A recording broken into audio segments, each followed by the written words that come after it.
समझें कि पहले पूरी पूरी पृथ्वी पर सनातन धर्म उपस्थित था, जो जिसको भगवा रंग से दर्शाया हुआ है।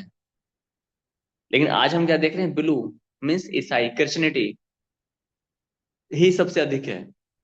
उसके बाद में ग्रीन यानी इस्लाम, और बाकी तो बौद्धिस्ट है। लेकिन जो भगवा है, ऑरेंज है, वो तो बहुत ही कम रह गया। तो ऐसा क्यों? क्या हुआ? ये धर्मांतरण क्यों हो रहा है? क्या ऐसे कारण हो गया कि जो लोग सनातन को छोड़ रहे हैं? हम्म जो आज के सेक्युलर हैं, वो कल के वो ईसाई या मुस्लिम मुस्लिम बनने हैं। जो आज क्योंकि होगा क्या, ये सेक्युलर बन जाते हैं। सेक्युलर में धर्म निरपेक्ष हो गए।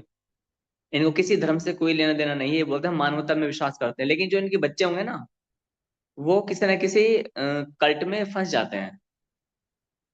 और हम देखेंगे आंकड़े, 31.51% क्या है क्रिश्चियनिटी संसार में, इस्लाम 23%, अनफिल्टेड अनएफिलेटेड 16, हिंदुइज्म ओनली 14%, 14% क्या है सनातन धर्म है पूरे संसार में, केवल 14%। सोचने वाली बात है। और हम कहते हैं कि सनातन जो संपूर्ण धरती पर था और ये था, और अब हम बोले सनातन बढ़ रहा है। यहाँ पर यतेंद्र साधु जी, एक चीज समझनी है। हम बड़े प्रसन्न होते हैं कि भाजपा राज में सनातन बढ़ रहा है। मुद्दा ये नहीं है। चिंतन इस बात का करना चाहिए, सनातन घटा ही क्यों? सनातन घटा ही क्यों, ये मेन पॉइंट है। बढ़ रहा है, बड़ी बढ़ रहा है शब्द क्यों आया? गुरुजी 2013 से बीजेपी है। क्या रियलिटी में सनातन धर्म बढ़ रहा है कि सिर्फ डाटा में बढ़ रहा है?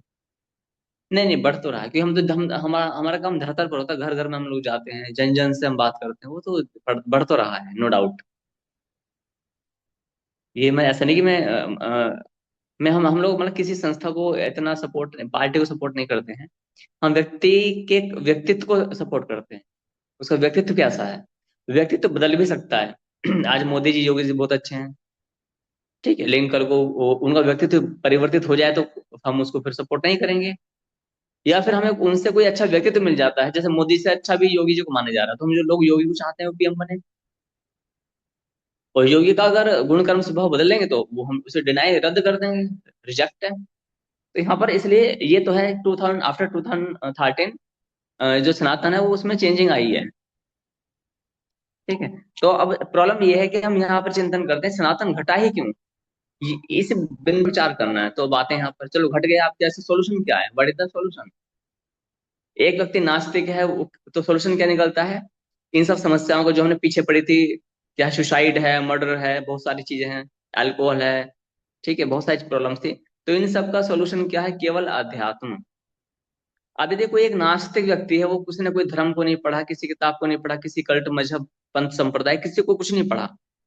वो तो एक नास्तिक है, उसे पता ही नहीं क्या होता है। तो वो क्या सोचेगा?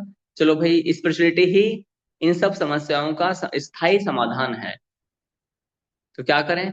आध्यात्मिकता को समझने के लिए किसी एक धर्म, संप्रदाय या पंथ का पालन करना आवश्यक होगा। जब वो नास्तिक भ्रमण करेगा संसार में, तो उसको ये ज्ञान मिल जाएगा कि आध्यात्मिकता को समझने के लिए किसी न किसी एक धर्म, संप्रदाय या पंथ का पालन करना पड़ेगा। अब वो क्या सोचेगा? तो ऑब्वियसली हर व्यक्ति चाहता है कि मैं संसार में सबसे बड़े धर्म या पंथ की ओर जाऊं।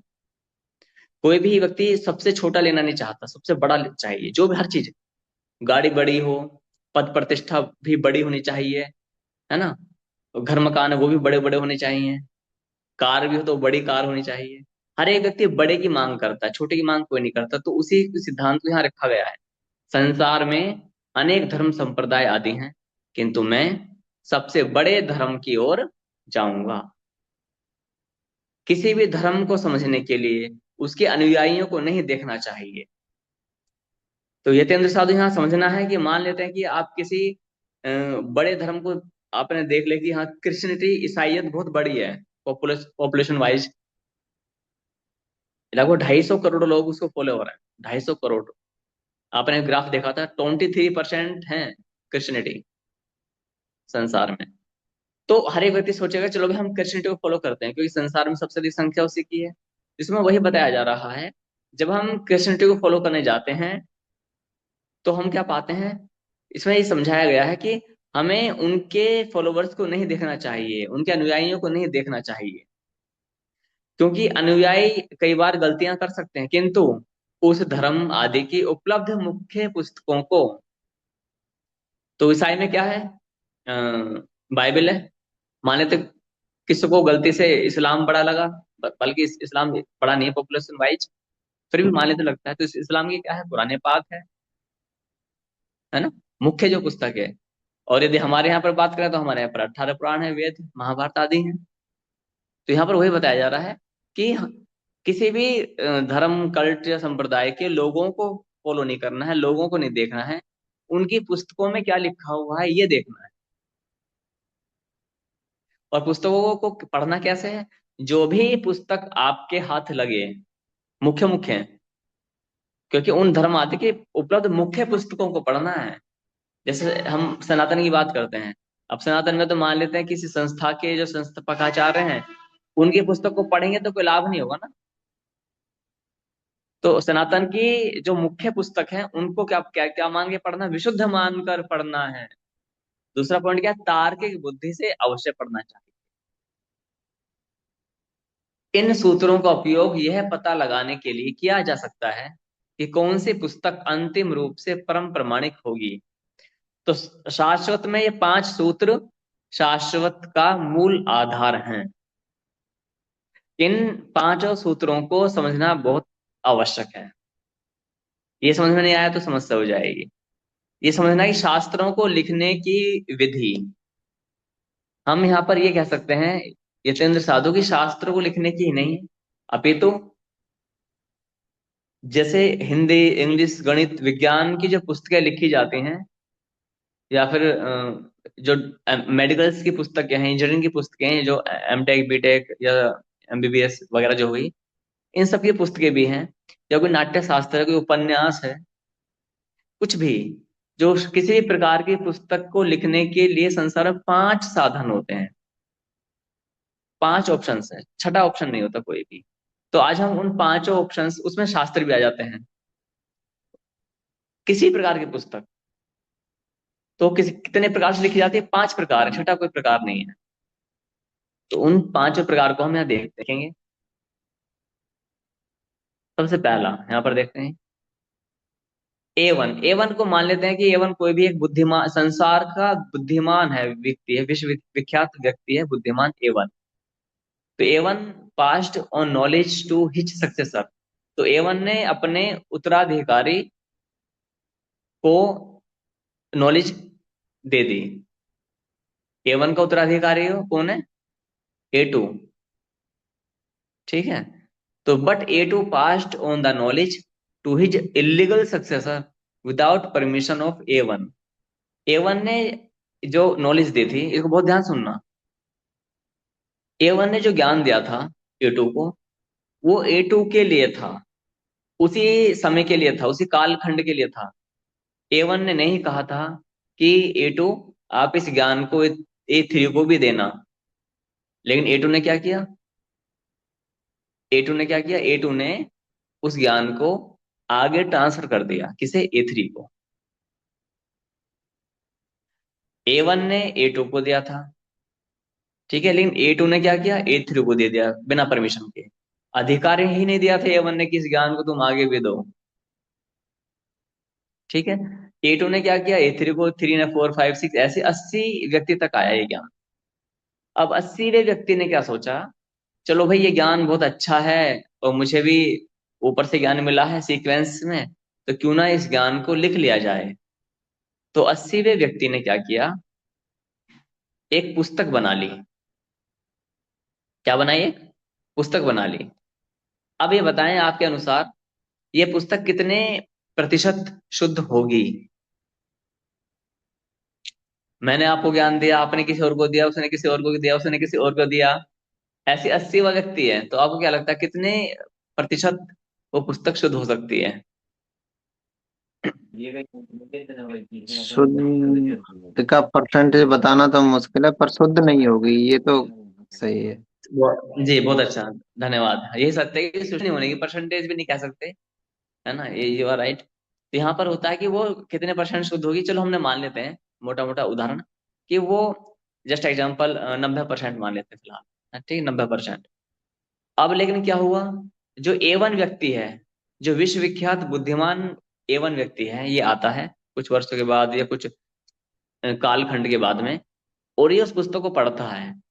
पढ़ने के बाद में क्या देखता है, नोट, नोट में लिखता है, उस पुस्तक में कहीं लिखवा देता है note, I found some mistakes but now it is 100% accurate, यानी कि मैंने इसमें कुछ मिस्टेक्स पाई थी, लेकिन अब इसको मैंने करेक्ट कर दिया है। और फिर नीचे क्या लिखा, अब यह पुस्तक 100% शुद्ध है। यदि ऐसा कोई प्रमाण, एक ही पुस्तक में सब कुछ मिल जाता है, तो वास्तव में यह पुस्तक 100% शुद्ध होगी, क्योंकि लास्ट में लिखने वाले ने, वो ज्ञान देने वाले ने स्वयं आकर उस पुस्तक को जांचा और उसमें लिखवा भी दिया। लेकिन यदि इसने जांची ही नहीं है तो ये पुस्तक अशुद्ध मानी जाएगी। क्यों? इसमें दो कारण है। एक तो A2 को किसी ने अधिकार नहीं दिया था ज्ञान नीचे वाले को देने का, अधिकार नहीं था। दूसरी बात, A2 के पास वो शक्तियां, वो क्षमताएं क्षमताएं भी विराजमान नहीं थी कि वो 100% बिना किसी त्रुटि के ज्ञान को आगे कैरी फॉरवर्ड कर सके। दो एरर्स थे इसमें। तीसरा यह था कि जब इतने लोगों के द्वारा ज्ञान होते होते आएगा तो उसमें अशुद्धियां आनी स्वाभाविक है। अब इसको पढ़ लेते हैं एक बार।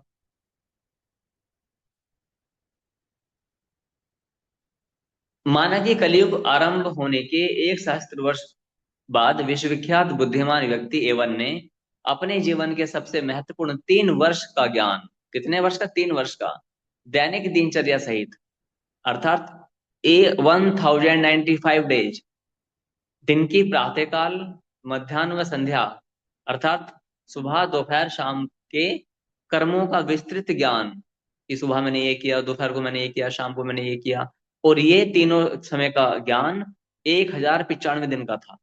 इसे सुनाया, A2 को सुनाया। किंतु A2 ने A1 की अनुमति के बिना ही A3 को सुना दिया। तो जब अनुमति नहीं दी थी तुम्हें ज्ञान को आगे ट्रांसफर करने की, तो तुमने किया क्यों? इसी प्रकार से A80 तक ज्ञान पहुंचा बिना अनुमति के, बिना अधिकार के। और A80 ने इस ज्ञान को बिना अधिकार के लिखकर एक पुस्तक का रूप भी दे दिया, बन गई पुस्तक। क्या यह पुस्तक 100% शुद्ध होगी? कदापि नहीं। कारण निम्न है, यह ज्ञान अनाधिकृत विधि व बिना अनुमति के ही आगे प्रदान किया गया, अतः अमान्य होगा, अर्थात मान्य नहीं होगा। क्योंकि यदि यह ज्ञान सर्वजन के लिए होता, तब विश्वविख्यात बुद्धिमान व्यक्ति A1 A2 को यह ज्ञान देते समय आगे प्रचार प्रसार की भी विशेष रूपरेखा या अधिकार देते। नंबर 2, A2 से A80 तक सभी जनों ने कुछ ना कुछ जोड़ा या घटाया होगा, यथारूप लिखना संभव नहीं। यह प्रयोग आप स्वयं भी कर सकते, कहीं कर सकते हैं। कुछ लोग बोलते हैं नहीं नहीं, ज्ञान तो देखो दे दिया है, ठीक है, वो तो जो हमने उसको दिया, उसने उसको दिया, ज्ञान तो वही आएगा। तो यहाँ पर हमने बोला कि आपने इस प्रयोग को कीजिएगा। 10 व्यक्ति के बाद में ज्ञान, ज्ञान में चेंजिंग आनी आरंभ हो जाती है। नंबर 3, यदि अनाधिकृत व बिना अनुमति के लिख भी दिया, तब क्या उस पुस्तक को विश्वविख्यात बुद्धिमान व्यक्ति A1 ने या A1 के द्वारा अधिकृत किसी अन्य जनवन व्यक्ति ने कभी एक बार भी लिखित पुस्तक की परीक्षा की, कि भाई ये लिखी पुस्तक शुद्ध है कि अशुद्ध है, या कहीं इसमें अंक की बिंदी की गलती तो नहीं, चिंता का चिता तो नहीं हो गया है? परीक्षा की? उत्तर आता है नहीं की है, तो इसी पुस्तक से प्रमाण दो। यदि परीक्षा की है, कि जिसने ज्ञान, जो ज्ञान दाता है कि भाई हाँ मैंने इस पुस्तक की मैंने जांचा है, ये ज्ञान, ये पुस्तक बहुत अच्छी है, इसमें गलतियां थी तो मैंने ठीक कर दिया, गलतियां नहीं थी बहुत अच्छी, 100% ये शुद्ध है, ये मानव कल्याण के लिए उपयोगी है, तो उसी पुस्तक में लिखा होना चाहिए ये। उपरोक्त सभी परिस्थितियों में भी कब शुद्ध हो सकती है? अभी तक तो ये, नंबर 3 तक तो ये अशुद्ध है, तो लेकिन शुद्ध कब हो सकती है? उसमें शर्त बताई गई है, ये नियम ये बताया गया है, यदि इसी पुस्तक में स्पष्ट रूप से विश्वविख्यात बुद्धिमान व्यक्ति एवन या एवन द्वारा अधिकृत किसी अन्य जन के द्वारा पुस्तक की परीक्षा व शुद्धिकरण की पुष्टि लिखी हो, ध्यान दें, उसी पुस्तक में लिखी हो। तो इस वाली कैटेगरी में कौन सी पुस्तक आती है? लगभग लगभग बाइबल। कौन सी आती है प्रभु? बाइबल। बाइबल को लगभग 1000 से अधिक साल वर्षों में 40 के लगभग लेखकों ने लिखा। 1000 से अधिक वर्ष लगे और इसमें 40 से अधिक लेखकों ने लिखा। न्यू टेस्टामेंट, ओल्ड टेस्टामेंट करके वो लिखे गए हैं। अब जो बाइबल प्रेजेंट में आपके पास में है, तो मान ये कहा जा सकता है कि वो 40 लेखकों की बुद्धि की उपज है। ये दावा करते हैं कि जो 40 लेखक थे उनको परमेश्वर ने प्रेरणा दी। परमेश्वर ने यतेंद्र साधु को भी प्रेरणा दी, और यतेंद्र साधु ने पुस्तक लिखी थी परम प्रमाणिक बाइबल।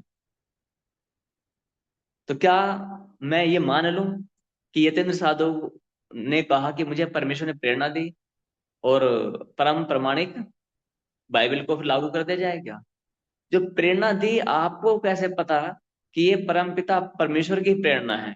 हो सकता है कि अन्य को बहुत उच्च कोटि की आत्माएं होती हैं, हो सकता है इस ब्रह्मांड की सबसे एक्सीलेंट आत्मा हो, उसने आपको प्रेरणा दी हो सकता है ना ये किसी होली सोल ने आपको प्रेरणा दी हो, पवित्र आत्मा ने आपको प्रेरणा दी। जैसे हमारे सनातन में क्या बोलते हैं, वायु देवता, अग्नि देवता, वरुण देवता होते हैं ना, ये इस देवता ने आपको प्रेरणा दे दी हो, क्या कहा जा सकता है? तो ये भी बहुत शंका, चलो मान लेते हैं प्रेरणा दी। अब प्रेरणा देने के बाद में जो पुस्तक आपने लिखी, क्या गारंटी है कि वो पुस्तक में अंकी बिंदी की भी गलती आपके द्वारा हाथों से ना हुई हो? उस पुस्तक को चेक किसने किया? क्योंकि प्रेरणा को तो कोई नहीं जान सकता ना, मैं भी अपने प्रेरणा के आधार पर तो बहुत सारा काम हो रखा है। तो यहाँ तक हम समझ जाते हैं, तो इसलिए ये डिक्लाइन हो जाता है बाइबल का प्रमाणीकरण का। और भी पुस्तक हो सकती है, लेकिन मैंने सबसे मेजर को इसमें इस वाले सूत्र एक में रखा है। अब सूत्र दो पर चर्चा कर लेते हैं। यहाँ तक समझ में आ गया यतेंद्र साधु? सूत्र एक क्लियर हो गया? जी। हाँ, बिल्कुल क्लियर हो गया। जी, अब आते हैं यहाँ पर सूत्र नंबर टू। किसी भी पुस्तक को कैसे लिखा जाता है? या तो पहले वाले फॉर्म के अकॉर्डिंग, कि मैंने ज्ञान तुमको दिया, तुमने किसी और को दिया। जैसे मान लिया आइंस्टीन ने ज्ञान किसी और को दिया, उसने किसी और को दिया, उसने किसी और को दिया, तो वो कुछ लिख ले, ये भी एक तरीका हो सकता है। सूत्र टू के अकॉर्डिंग क्या होता है? किसी भी नॉलेज को लिखने के लिए, पुस्तक को बनाने के लिए B1। B1 कौन है? वही विश्वविख्यात व्यक्ति B1 है। B1 passed on knowledge to his successor. तो B1 ने जो भी उनके 100 व्यक्ति, यहाँ पर देखेंगे आप, B100 यानी कितने? B1 से लेकर B2 B3 B4 करके 100 व्यक्ति खड़े हुए हैं एक साथ, या क्लास में है, उनको नॉलेज सुनाई जा रही है। वही डेली बेसिस का जो 3 साल का ज्ञान है वही सुनाया जा रहा है 100 व्यक्तियों को एक साथ खड़े करके। अब वो जो B1 है ये ज्ञान देकर के चले गए कहीं। इन 100 व्यक्तियों ने सोचा कि ज्ञान तो बहुत अच्छा था, क्यों ना इस ज्ञान को लिख लिया जाए। All of them wrote the book without permission of B1। B1 ने उनको केवल ज्ञान सुनाया था, ना कि ये कहा था कि जब मैं चला जाऊंगा तो आप इस ज्ञान को पुस्तक पर लिख लेना, इसको एक पुस्तक का रूप दे देना। क्योंकि यदि इनको पुस्तक का रूप देना ही था तो ये अपने सामने ही पुस्तक का रूप दे डालते ना। क्योंकि B1 कौन है? वो विश्वविख्यात बुद्धिमान व्यक्ति है, सामान्य बुद्धिमान नहीं है वो, विश्वविख्यात बुद्धिमान व्यक्ति। विश्वविख्यात बुद्धिमान व्यक्ति भी ये समझ रखता है कि मैं इस ज्ञान को 100 लोगों को क्यों दे रहा हूं, क्योंकि ये पुस्तक का रूप ले लेगी। जैसा भी हमने बोला कि आप नोट्स बनाइएगा, नोट्स क्यों बनाई है? क्योंकि नोट्स बाद में आपकी एक पुस्तक या पत्रिका का रूप ले लेगा। जब आपके जन्मदिन में हम लोग आएंगे, जब गेट टुगेदर होगा वहां पर, फेस टू फेस हम मीटिंग करेंगे, तो वही नोट्स आपके लिए बहुत इंपॉर्टेंट साबित हो जाएंगे। यहाँ तक कि जब आप अपने क्षेत्रों में क्रांति लाएंगे, गुरुकुल मंदिर गौशालाओं के लिए, तो उनको एविडेंस दोगे कि जब हम ऑनलाइन क्लास लिया करते थे तो हम भी नोट्स बनाते थे। तब उनके जो आपके वहाँ फॉलोअर्स होंगे ना, आपके क्षेत्र में जो भी आपके फॉलोअर्स होंगे, वो आपसे आर्ग्यूमेंट नहीं कर सकेंगे। हम क्यों, हम तो टीचर हैं, हम प्रिंसिपल हैं, हम क्यों बनाए? आप बोलोगे ना, प्रभु जब हम थे तो हम भी बनाते थे नोट्स, हमने भी परीक्षाएं दी हैं। भले ही आपको डिग्री डिप्लोमा कुछ क्यों ना हो, आप पीएमओ सीएमओ वो अलग चीज है, ये आध्यात्मिक क्लास है। ये तो इसलिए इन्होंने, B1 बुद्धिमान व्यक्ति है, लेकिन यहाँ पर क्या हुआ, B1 ने इन 100 में से किसी को भी आदेश नहीं दिया था पुस्तक बनाने का। एनीवे, इन्होंने पुस्तक बना डाली। अब 100 व्यक्ति मिल करके यदि किसी पुस्तक को लिखेंगे, तो वो भी 100% तो शुद्ध नहीं होगी। क्यों? मान लेते हैं मैं ही B1 हूं, मैंने बोला मेरा जन्म 1967 में हुआ। हो सकता है 100 व्यक्तियों में हर तरह की मेंटलिटी के व्यक्ति होंगे। 100 के 100 व्यक्ति मुझे समान रूप से प्रेम तो नहीं करेंगे, कुछ कम करेंगे, कुछ अधिक अधिक करेंगे। कुछ मुझ में 99% गुण देखेंगे तो 1% कमी भी देखेंगे ना। 100 के 100 व्यक्ति तो कभी भी एक जैसे नहीं होते हैं। घर में 4 व्यक्ति होते हैं, उनकी विचारधाराएं अलग होती हैं, चारों की भी विचारधाराएं। माता पिता तक की विचारधाराएं 100% मैच मैच नहीं करती। 100 व्यक्ति तो बहुत अलग हो गया। और 100 व्यक्ति में कुछ निर्बल होंगे, कुछ बलवान होंगे, कुछ दबंग होंगे, कुछ सीधे साधे होंगे, हर तरह के व्यक्ति होंगे। तो वहां पर क्या होता है, जैसे ही मैंने कहा कि मेरा जन्म 1967 में हुआ, तो वहां पर मान लेते हैं कि एक दबंग व्यक्ति को छींक आ गई, छींक, सड़सठ, अड़सठ, तो सड़ और अड़। तो जैसे ही मैंने बोला मेरा जन्म 1960, सड़ में क्या हुआ, छींक आई, उन्होंने 60 सुना। अच्छा, गुरुजी का जन्म 1968 में हुआ था। अब मैं तो चला गया ज्ञान दे करके। अब वहाँ वो मेरी पुस्तक में लिख रहे हैं कि गुरुजी का जन्म 1967 में हुआ था। जिस दबंग व्यक्ति ने अनुमान लगाया कि 68 में हुआ था, तो ध्यान देना, वो दबंग व्यक्ति अड़ जाएगा, वो 68 ही लिखवाएगा और कोई भी उसकी बात को काट नहीं पाएगा। और मान लेते हैं कि वो दबंग व्यक्ति मेरे ही परिवार से कोई एक है, तो यहाँ पर दो चीजें होंगी। हो सकता है मेरे परिवार से एक और मेरे ही खिलाफ नेगेटिव हो, ये भी तो हो सकता है ना। तो ऐसी कंडीशन हो सकती हैं जहां पर हम मजबूर हो सकते हैं। तो ये 100 व्यक्ति जो मिलके लिखेंगे, ये भी 100% शुद्ध नहीं हो सकती। ठीक है, तो यहाँ पर भी गड़बड़ हुई। तो अब B1 ने क्या किया, B1 कुछ वर्षों के बाद में आता है, इस लिखित पुस्तक को देखता है। I found some mistakes but now 100% accurate. अब इसने देखा 100 व्यक्तियों ने कुछ तो गड़बड़ करी है। इसमें दो प्रॉब्लम है, एक तो विदाउट परमिशन ये पुस्तक लिखी है, परमिशन भी नहीं दी, एक एरर हो, एक नंबर कट गया वहां पर। दूसरी बात है, 100 व्यक्तियों ने मिलके लिखी है, एक नंबर ये कट गया। तो खिचड़ी पकनी पकनी है। दूसरी बात है, इनको ना तो शक्तियां थी, ना अनुमति थी, 3 नंबर ये कट गए। यानी कि ये पुस्तक कितनी भी मान लो आप, 97% शुद्ध मानी जाए। लेकिन अब B1 ने इसको चेक किया। B1 ने चेक करके क्या किया, चलो भी ठीक है, पुस्तक अच्छी है, तो इसको 100% कर दिया और ये मानव जाति के लिए इसका लाइसेंस दे दिया। तो ये 100% अक्यूरेट हो जाती है। इसकी थ्योरी पढ़ लेते हैं।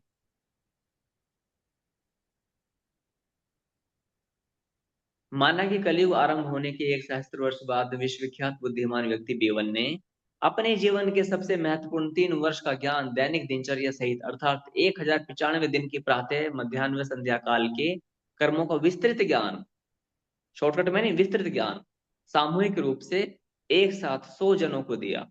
कितने जन थे? 100 जन। कुछ वर्षों के पश्चात लगभग उन सभी ने मिलकर उस ज्ञान को पुस्तक के रूप में लिपिबद्ध कर दिया।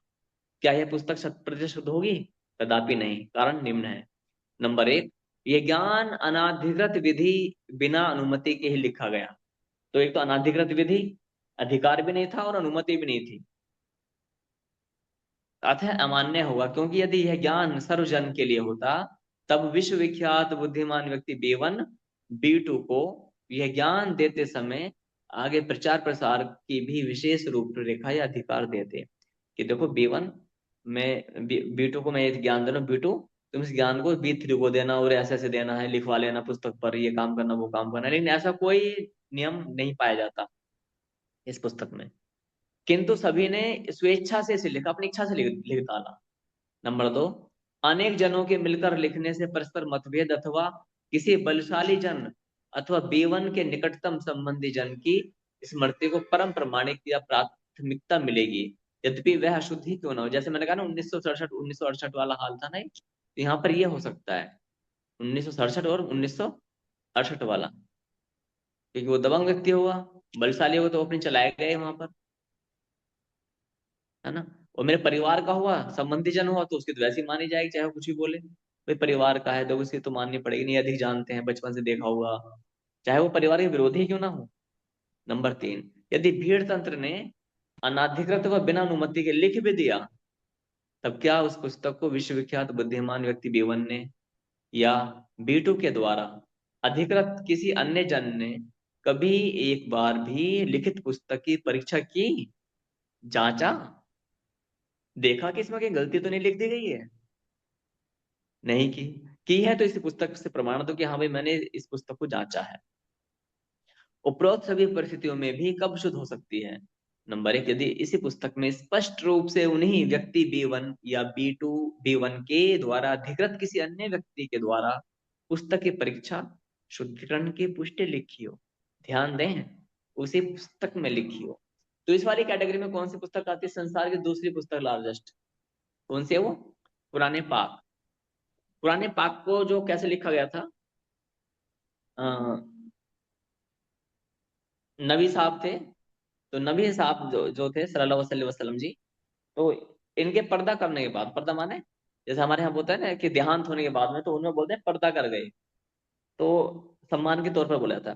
तो पर्दा करने के बाद में 3 साल बाद, तो एक हजरत साहब को ये ख्याल आता है, तो जहां तक मुझे याद है हजरत उमर को ये विचार आता है कि मोहम्मद साहब ने ज्ञान बड़ा इंपोर्टेंट दिया, इससे हमारा जीवन बहुत अच्छा हुआ है, तो क्यों ना इसे लिख लिया जाए। तो ये गए हजरत अबू बकर के पास, तो उन्होंने कहा ठीक है, एक काम करते हैं, मक्का मदीना में ना घोषणा कर देते हैं। कि क्या घोषणा करेंगे? कि जिसके पास भी जो जो ज्ञान लिखा हुआ है, ऊंटों की हड्डियों पे लिखा हुआ करता था, पत्थरों पर लिखा हुआ करता था, कागजों पर लिखा हुआ था उस समय ज्ञान। और ये भी बताते हैं कि उस समय पूरे पुराने पाक कई व्यक्तियों को कंठस्थ याद थी, ये भी बताया जाता है। और आपकी जानकारी के लिए ये बता कि उस समय युद्ध भी बहुत हुए थे, मारकाट भी बहुत हुए थे, आप जानते ही हैं। तो जो जीवित बचे थे, जैसे कि मैंने बताया कि एक ही समय में सभी व्यक्ति किसी एक व्यक्ति के 100% पक्ष में नहीं होते हैं।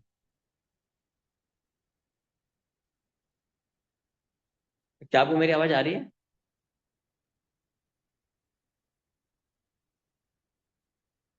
हरिओम जितेंद्र साधु।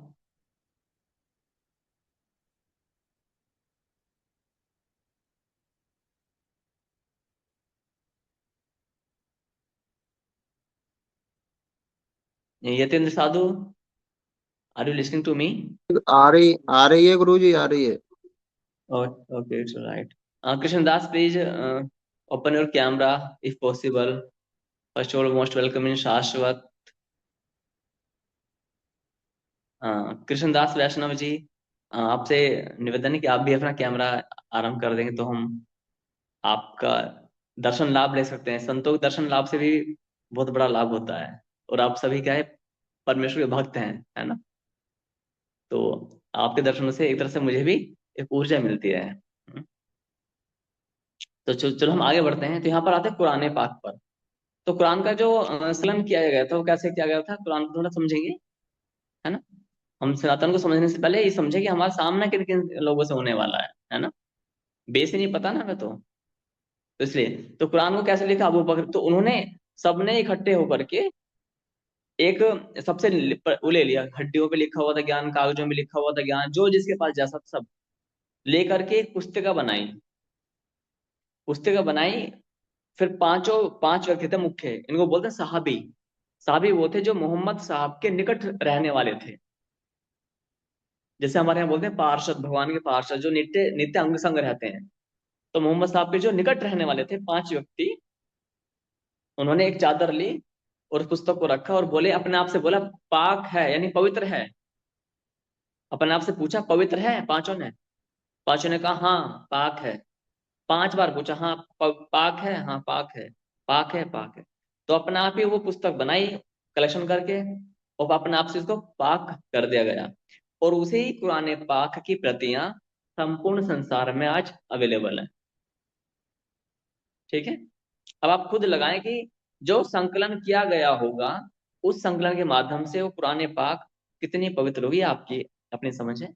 अच्छा, अब यहाँ पर क्या बताया जाता है, मैंने पूरा पढ़ ही दिया है ये। ठीक है, आगे बढ़ते हैं। यहाँ तक कोई डाउट?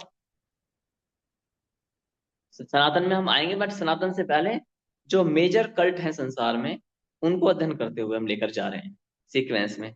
तो यतेंद्र साधु, यहाँ तक कोई डाउट है आपको? नहीं नहीं गुरु जी, कोई डाउट नहीं। जी कृष्णदास साधु जी, आपको कोई डाउट है यहाँ तक? आई थिंक कृष्णदास साधु का मुझे पता नहीं वो अवेलेबल है कि नहीं है। ओके टू लाइट, आगे बढ़ते हैं। शास्त्रों को लिखने की विधि, method of writing scriptures, number 3।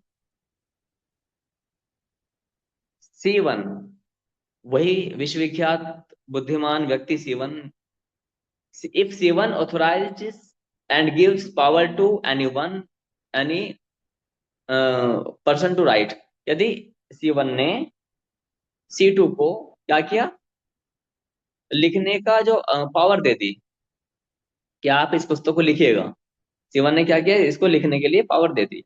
Now if this book is written by a qualified and authorised person and it will be purer then other book. C1 ने C2 को पावर भी दी है, ध्यान देना, और अथॉरिटी भी दी है। दो चीजें होती हैं, दो चीजें क्या होती है, तो पावर देना और एक अथॉरिटी देना। इसका दो बार समझेंगे, एक तो अनुमति देना और एक प्रशिक्षण देना। हमने किसी को बंदूक चलाने की अनुमति दे दी, बंदूक भी दे दी, तो ये अनुमति है। ये शक्तियां नहीं दी गई हैं, शक्तियां मतलब ट्रेनिंग नहीं दी गई है। यहाँ पर दोनों चीज दे दी गई हैं। तो ये पुस्तक कितने परसेंट शुद्ध होगी? How accurate will this book be? 99% ही शुद्ध मानी जाएगी। क्यों? क्योंकि C1 is equal to not C2। दोबारा समझेंगे यहाँ पर, बहुत बारीकी से समझना। यदि परमपिता परमेश्वर ने आपको, यतेंद्र साधु को, किसी पुस्तक को लिखने के लिए परमिशन दी है कि जाओ ऋग्वेद लिखो, ये परमिशन हो गई, आप लिख नहीं पाओगे। मैं बहुत गहराई में तर्क लेकर जा रहा हूँ। अभी हम बोलो भगवान है तो भगवान ने कह दिया तो सब कुछ हो जाएगा, नहीं। सिंपल मोटी बुद्धि से काम करो थोड़ा सा, है ना। भगवान तो करेंगे ही ना, भगवान तो सब कुछ कर देंगे। भगवान को तो अपन, तुम्हें आदेश देने की आवश्यकता है कि वो अपना आप लिखवा देंगे ना, वो अपना आप भी लिखवा सकते हैं। तो इसलिए भगवान ने क्या किया, यतेंद्र साधु से बोला कि आप पुस्तक लिखिएगा। एक बात, दूसरी बात है, अब आपको सारे शक्तियां दी कि आप भूत भव्य भविष्य वर्तमान का सब कुछ याद रखोगे, आप युगो युगों के याद रखोगे, जो आपने पहले भी पढ़ा था ना, है ना। वैशंपायन के लिए पढ़ा था, वेद व्यास जी के लिए भी पढ़ा था, अभी भीष्म पितामह के लिए पढ़ा था कुछ दिन पहले, है ना। उनको सब शक्तियां भी दी हैं, अधिकार भी दिए हैं, दे दिए। और आपने उठा करके यतेंद्र साधु ने एक पुस्तक लिख डाली। अब कोई मुझसे पूछे कि ये पुस्तक मोहन बताओ कितने प्रतिशत शुद्ध है, तो बोलो 99.99% शुद्ध है। क्यों? जितेंद्र साधु को भगवान ने अधिकार भी दिया है, पावर भी दी है, ठीक है, all is well. But Jitendra Sadhu is equal to not supreme God. Jitendra Sadhu परमपिता परमेश्वर के बराबर नहीं हो सकते, वो कुछ परसेंट कम रहेंगे। तो उसी उसी कुछ परसेंट कमी को मैं दर्शा रहा हूँ। 99.99999999999% शुद्ध है ये पुस्तक, 100% नहीं है बस। तो बोले 100% कब होगी? 100% तभी होगी जब Yatendra Sadhu is equal to supreme God, या सुप्रीम कोर्ट स्वयं लिखे अपना आप। क्योंकि यतेंद्र साधु तो भगवान के एक अवतार हुए ना, जैसे वेद व्यास जी अंश अवतार है, उनका रूप है। लेकिन वेद व्यास जी परमपिता परमेश्वर नहीं है। अभी तक की जो आपने प्रमाण पढ़े हैं, इसको समझना। यहाँ पर यही बताया जा रहा है। तो यहाँ पर क्या बता रहा है, 99%।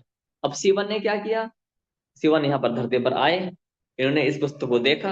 यहाँ पर दो शर्तें हैं, आई हैवंट या I have found some mistakes but now 100% accurate. इस पुस्तक में यदि कोई एरर पाया गया तो उसको एक्यूरेट कर दिया गया, नहीं पाया गया तो ये एक्यूरेट है ही।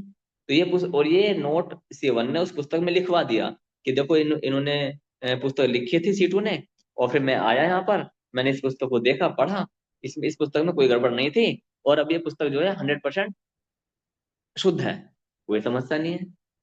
ठीक है, इस वाली कैटेगरी में यहाँ पर इसकी थ्योरी पढ़ते हैं।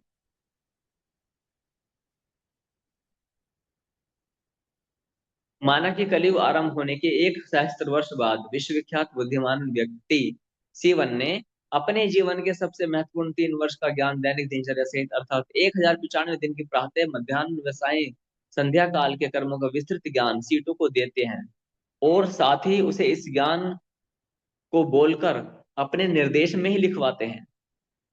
सीवन क्या करते हैं, अपना इमला बोलते हैं, डिक्टेशन बोलते हैं, उस लिखित ज्ञान को अपने शिष्यों को कंठस्थ कराते हैं, अध्ययन कराते हैं। यदि इसमें कोई त्रुटि लेखन में हुई भी होगी, तब भी शिष्यों को अध्ययन कराते समय वो त्रुटि पकड़ में आ जाएगी। क्या यह पुस्तक 100% शुद्ध होगी? कदापि नहीं। क्यों? क्योंकि यह सीवन ने, यानी जो विश्वविख्यात व्यक्ति बुद्धिमान है सीवन, उसने अपना आप स्वयं ने लिखी है, अपितु अन्य से लिखवाई है। अतः 100% तो नहीं, किंतु अन्य गत 2 सूत्रों की अपेक्षा यह निसंदेह अधिक शुद्ध होगी। जो पिछले सूत्र गए हैं ना, उनकी अपेक्षा ये अधिक शुद्ध होगी। उपरोक्त सभी परिस्थितियों में भी कब शुद्ध हो सकती है? यदि इस पुस्तक में स्पष्ट रूप से विश्वविख्यात बुद्धिमान व्यक्ति C1 या C1 द्वारा अधिकृत किसी अन्य जन के द्वारा पुस्तक की परीक्षा व शुद्धिकरण की पुष्टि लिखी हो, ध्यान दे उसी पुस्तक में लिखी हो, तो इसका अर्थ क्या है कि इस प्रकार से यदि कोई पुस्तक लिखी जाती है तो वो मानी जा सकती है कि हाँ ये 100% है। तो इसमें कुछ अंश में महाभारत आ जाता है। कौन सा? महाभारत। कि महाभारत को परमपिता परमेश्वर ने क्या किया था, अपांतर तमा को लिखने का अधिकार दिया था, और अपांतर तमा ने क्या किया, वेदव्यास जी ने गणेश जी से बोल करके लिखवाई, है ना। तो 99% वो महाभारत शुद्ध मानी जाएगी। अब इसका एक्सटेंड वर्जन है ये उसी का ही। देखो यहाँ पर क्या पढ़ते हैं, परमेश्वर D1, ये परमेश्वर क्या, D1 एक परमेश्वर का नाम है। D1 ने अपने अन्य रूप D2, D2 माने अपांतर तमा जो वेद व्यास जी हैं, उनसे कहा, उनको 100% ज्ञान दे दिया। यहाँ पे लिखा हुआ, क्योंकि परमेश्वर D1 इज इक्वल टू अन्य रूप D2, यानी कि D2 और D1 ये एक ही रूप है, कोई अंतर इनमें नहीं है, ये एक ही है। और D2 ने क्या किया, D3 से, D3 कौन है, गणपति जी हैं, D3 कौन है, ये गणेश जी हैं, गणेश जी से इमला बोल करके क्या लिखवाई, महाभारत लिखवाई, या कोई शास्त्र लिखवाया, या अपना जो भी ज्ञान था वो लिखवा दिया। अब क्योंकि D2 यानी गणेश जी वेदव्यास जी नहीं है, ध्यान देना, गणेश जी कौन है, वेदव्यास जी नहीं है। वेदव्यास जी ने लिखी इमला, गणेश और उन्हें वेदव्यास जी ने बोली, और गणेश जी ने लिखी। गणेश जी ने लिखने के बाद में वापस वो पुस्तक किसे दे दी, D2 को दे दी। ये देखो D2 को, जैसे आपने कोई एप्लीकेशन किसी बच्चे से लिखवाई, बेटा ये एप्लीकेशन लिख देना, वो एप्लीकेशन लिख करके क्या करेगा, तो क्लास टीचर को वापस दे देता, लो सर। तो ऐसे गणेश जी कौन थे, एक तरह से लेखक थे। उन्होंने जो जो वेद व्यास जी ने लिखवाना चाहा वो लिखा, लिखने के बाद में गणपति जी ने वापस D2 को दे दी। और D2 कौन है, ये जो हम अभी विगत कक्षाओं में हम पढ़ चुके हैं, D2 कौन है, परम पिता परमेश्वर के एक रूप है, ठीक है, एक पुत्र है, पुत्र है, परम पिता परमेश्वर तो नहीं। ठीक है, अब आगे आते हैं यहाँ पर हाँ, अब जो D2 है, वेद व्यास जी ने उसी महाभारत को 4 शिष्यों को पढ़ाया, किसे, सुमंतु, जैमिनी, टैल और वैशंपायन। इन चारों को क्या पढ़ाया, जो गणपति के द्वारा लिखित जो नॉलेज थी वेद महाभारत, वो इन्हें पढ़ाया। तो अब सवाल होता है कि क्या ये 100% शुद्ध होगा? हाँ होगा। क्यों? यहाँ देख लेते हैं।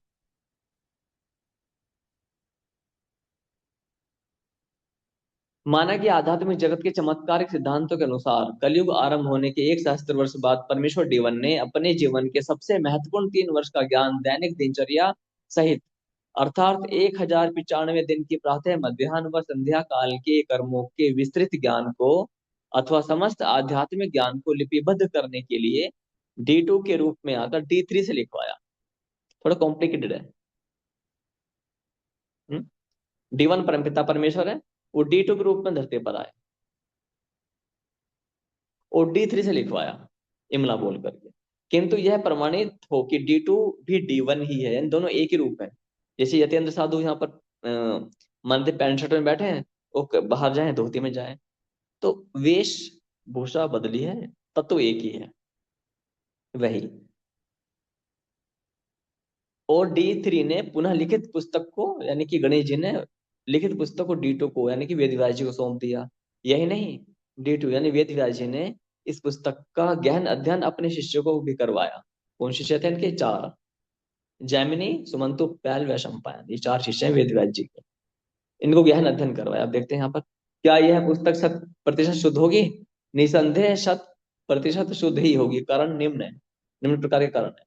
परमेश्वर D1 ने अपने ही अन्य रूप D2 के माध्यम से नहीं लिखवाई, पहली कंडीशन में। अतः 100% में से कुछ तो कम करना होगा। मानने 99% शुद्ध है। कितने प्रतिशत शुद्ध है ये? 99% शुद्ध है। किंतु लिखित पुस्तक पुनः D2 के पास आ जाती है। किंतु लिखित पुस्तक पुनः D2 के पास आ जाती है। किसके पास आ जाती है? थोड़ा सा मतलब ये D2 के पास, ये समझ में आ रहा चीज है? हाँ, ये हो चुका है ना इतिहास में, इसे समझना पड़ता है ना।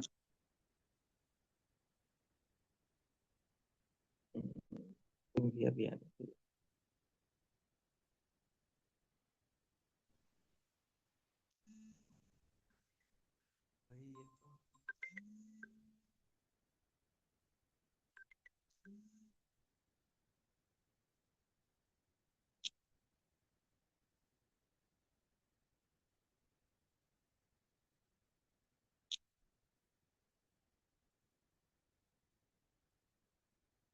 हाँ, तो यहाँ पर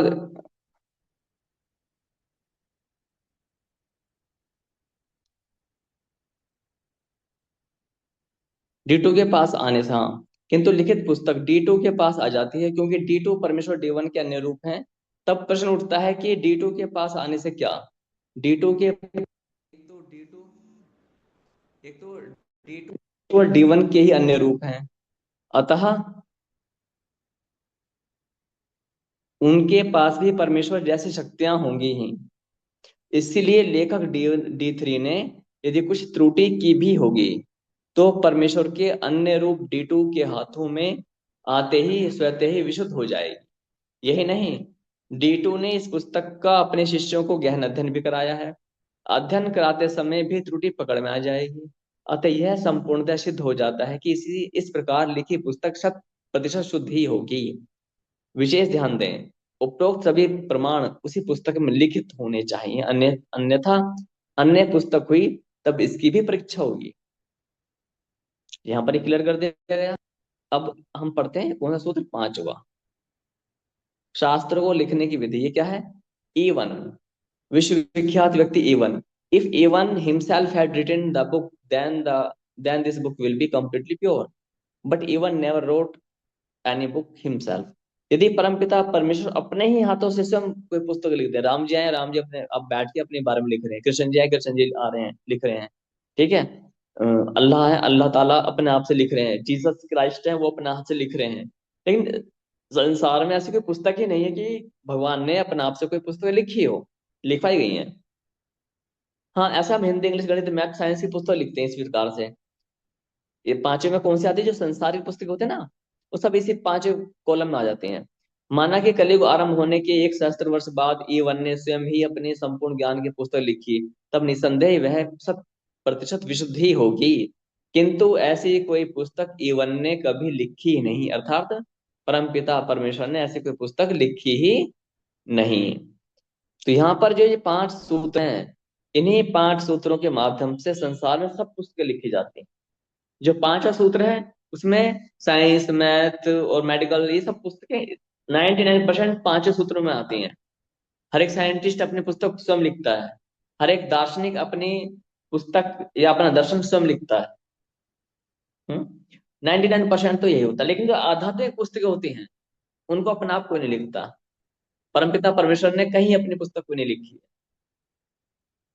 जैसे वेदों के वेद कैसा है, बोले कि उनको ना अ, भगवान ने किसी 4 व्यक्तियों के माध्यम से लिखवाया। ये तो होता। अब आप पुराणों को हटा दो, महाभारत को हटा दो, तो वेद भी इन्हीं 4 में से, इन्हीं 5 सूत्रों में से आ जाएंगे, फंसेंगे कहीं ना कहीं। कैसे फंसेंगे? दूसरे सूत्र में फंस रहे हैं वेद। कैसे? उसमें 100 व्यक्तियों को ज्ञान सुनाया, यहाँ पर 4 व्यक्तियों को ज्ञान सुनाया। कितने व्यक्तियों को? परमपिता परमेश्वर ने एक साथ हृदय में 4 व्यक्तियों को ज्ञान दिया, उन्होंने उस पुस्तक को लिख लिया, अलग अलग अलग चारों। अब उस पुस्तक को लिखा सही या लिख लिया या सुनाया किसी को, जो सुनाया वो सही सुनाया गलत सुनाया इसकी गारंटी क्या कौन लेगा? कुछ नहीं पता। हाँ, मान लेते हैं कि परमेश्वर गलती नहीं, मेरे आर्य समाज के लोगों से बात होती है, ऐसे बहुत सारे आपके ईसाई कम्युनिटी से बात होती है, मुस्लिम से बात होती है, बहुत सारे लोगों से बात होती है। तो वो लोग बोलते हैं नहीं, भगवान के जो भगवान ने जिसको चुना होगा वो गलती कैसे कर देगा? भगवान ने जिसको चुना है वो जीवात्मा है, भगवान का अंश मात्र है, गलती करेगा क्योंकि भगवान नहीं है वो। भगवत गीता में इसलिए कहा है, क्या कहा है कि एवं परंपरा प्राप्त मिमम, कि ये जो परंपरा से प्राप्त ज्ञान थे नष्ट हो गया, तो परंपरा से प्राप्त ज्ञान भी नष्ट हो जाता है। इसलिए कलयुग में परंपराएं नष्ट भ्रष्ट हो जाएंगी, संप्रदाय नष्ट भ्रष्ट हो जाएंगे, संप्रदायों की लड़ाइयां होंगी, संप्रदायों के उप संप्रदाय बन जाएंगे। तो इसलिए भगवान ने क्या कहा 16वें अध्याय में, ध्यान देना, भगवत गीता का 16वां अध्याय, तस्मा शास्त्रम प्रमाणम ते कार्य कार्य व्यवस्थित हो। यानी शास्त्र का क्या करना है क्या नहीं करना है, इसमें संप्रदाय परंपराएं प्रमाण नहीं है, शास्त्र प्रमाण है। अब बोले शास्त्र को समझने की शक्ति कैसे आई? जो पहली क्लास में आपके टीचर्स थे उन्होंने आपको अक्षर ज्ञान दिया होगा ना, जो 10वीं क्लास में आपके अध्यापक थे उन्होंने आपको ज्ञान दिया होगा ना, वो भी तो आपके गुरु हैं। जो माता है, पिता है, घर परिवार समाज है, संपूर्ण जगत ये क्या गुरु ही तो है। अब इसमें एक आध्यात्मिक गुरु और जुड़ जाता है। माने तो यतीन्द्र साधु मेरे आध्यात्मिक गुरु हुए, तो मेरे, यदि वो मेरी शंकाओं का समाधान कर देते तो वो मेरे परम गुरु हैं। वरना जैसे हिंदी इंग्लिश के गुरु होते हैं वैसे गुरु जी बन जाएंगे। तो यहाँ पर हम ये समझाना चाहते हैं 5 सूत्र के माध्यम से कि महाभारत के अंदर जो हमने अभी तक पढ़ाया था कंटेंट, वो यहाँ से निकल के आया। बाकी और शास्त्र हैं उसमें ऐसा इतने प्रमाणिक कोई उसमें प्रमाण ही अवेलेबल नहीं है। लिखा कब है, कितने साल लगे हैं, कितने टाइम में लिखा है, कुछ नहीं आता है। तो मैं यहाँ पर विराम लगाता हूँ अपने वाणी को। तो आशा करता हूँ कि कुछ अंश में आपको समझ में आया होगा। कोई शंका है आपके यहाँ पर, कोई प्रश्न? नहीं गुरु जी, कोई शंका नहीं है। मैं अभी उसको पूरा रीड नहीं कर पाया हूँ, उसकी पीडीएफ निकाल के उसको मैं खुद पढ़ूंगा, तब उसमें से कुछ निकलेगा तो मैं आपको जरूर बताऊंगा। बहुत अच्छा। वो जो 5 सूत्र है ना वो बेस है, तो उसको बारंबार पढ़ना, बारंबार। ठीक है। हाँ। ठीक है, धन्यवाद। नमस्ते यत्न साधु, एक बार ओम बोलेंगे सभी। ओम। नमस्ते और शुभ होली अगेन सब परिवार, आपके परिवार को। और आप आनंद के साथ में ऊर्जावान होकर के होली मनाएं। नमस्ते।